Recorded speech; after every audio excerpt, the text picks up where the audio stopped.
dersimizni boshlaymiz. Bugungi darsimizni o'tirgan mavzu bo'yicha nima vazifasi berilgan? Ichki tuzilish haqida yozishni egasiga beramiz. Yaxshi, hamma bajarib keldimi? Rivojlanishga yordam beradi. Ikkinchi, poya nima hisobida o'sadi? Gulnura? Poya suv va minerallar hisobida o'sadi. Yaxshi, yana qo'shimcha. Poyaning ichki tuzilishi qanday? Qani kim javob beradi?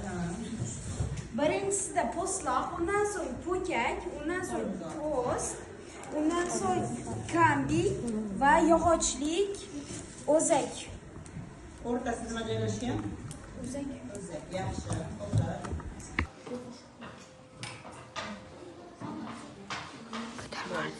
Ildiz kuchli daraxt shamoldan qo'rqmaydi. Ildizing qayda bo'lsa, qalbing ham chuqur bo'ladi. Kuching manbai ko'rinadigan shoxlarida emas, ko'rinmas ildizlarida. Ildiz qancha chuqur bo'lsa, daraxt shuncha baland bo'ladi. Biz ham ildizdek kuchlimiz. Bu oydagi qadriyatlarimiz birlik va totuvlik oyi. Shundan kelib chiqqan holda millatning qudrati uning ildizidadir. Tilida, qadriyatidadir. Onlarga bir balni baholab boraman. Birinchi o'quvchimiz uyga borsa javob berdi 1 bal. Uchinchi o'quvchimiz 1 bal. To'rtinchi o'quvchimiz 1 bal. Tasavvurlay ko'ryapsiz. Tasavvuringizda nimani ko'ryapsiz? Qani? Daraxt ildizi. Daraxt ildizi. Demak, daraxt ildizi bugungi darsimiz nimani o'tishimiz mumkin ekan? Tasavvuringizda ildizni. Yana boshqalar.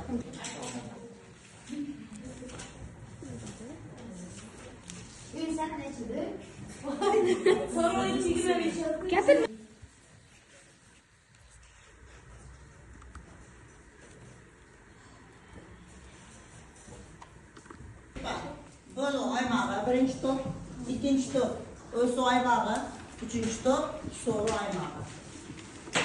Olib boramiz.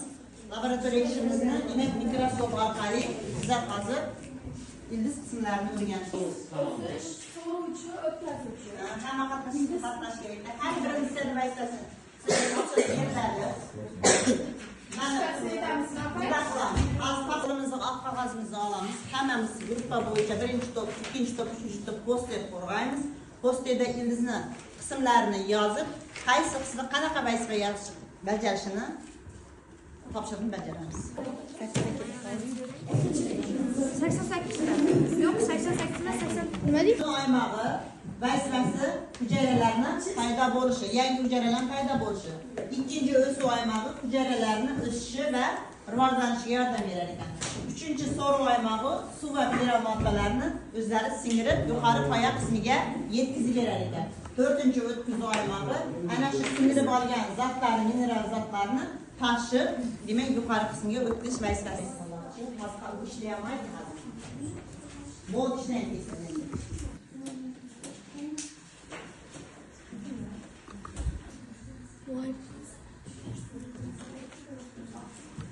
Topshiriqni bajaramiz. Ikkinchi topshiriq suratni so'ylab degan tavsiya bo'yicha demak bu yerda ildiz qismlarini har bir qismlari oddelni berilgan, har bir qismlari qanday qismlar ekanligini va uni vazifasi nima ekanligini hammamiz yozib chiqamiz. Birinchi ildizning ichki tuzilishida o'tkazuvchi zonasi bo'lar ekan, navbatda tokchalari bilan so'ruvchi zonasi, keyin pastki qismda o'suvchi zonasi va eng pastiga bo'linuvchi zonasi, eng kichkina qismida esa ildiz qinchasi turadi. Yaxshi. Eng uchida ildiz qinchasi joylashgan ekan. Bu ildiz qinchasi tashqi muhitdan, issiq sovuqdan asraydi. Bo'luvchi zona eniga va bo'yiga o'sishga yordam beradi. Undan keyin o'suvchi zona bo'linuvchidan zonadan yuqorida joylashgan bo'lib, hosil qiluvchi vazifasini bajaradi. So'ruvchi zona o'simlikning suvini so'rib oladi. O'tkazuvchi zona Qismi bor, lekin ildiz qinchasi kirmaydi. Sababi u hujayralarga bo'linib ketadi. Uning ikkinchi qismi bo'linuvchi va o'suvchi, so'ruvchi, o'tkazuvchi qismlari bor. O'suvchi zonasi bu poyani ildizni eniga va tarmog'idan jo'g'ari o'rnalashgan jasuvchalar o'zarib ko'lami artadi va ko'llar ulkayadi және suv jiyinaladi. Ta'mirning uzunligi o'sha aymoqda o'sadi. Ta'mir tukterimen jabılgan aymaq. Betining audani mingdan есе artadi. Suv men mineraldi tuzlar osmos orqali siniradi. Açadı. Ta'mir aymoqlarini yozib chiqamiz va yoniga har birini vazifalarini yozib chiqamiz. Keyin daftarimizni sherigimiz bilan almashtirib tekshiramiz. 3 minut vaqt. Tushungan bo'lsangiz, agar hali o'qishim kerak, izlashim kerak, yoki bo'lmasa so'roqlarim bor. Qani kimda qo'shimcha savollar bor? Kim qaysi so'roqlarga yoki qaysi mavzularga tushunmadinglar?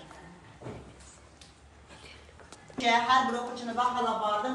Demak, bu o'quvchilarimiz 4 ta bir olgan o'quvchilarimiz har biri yaxshi 10 ball, 3 ta olgan o'quvchilarimiz 8 ball, 2 tadan olgan o'quvchilarimiz 7 ball, bitta javob bergan o'quvchilarimiz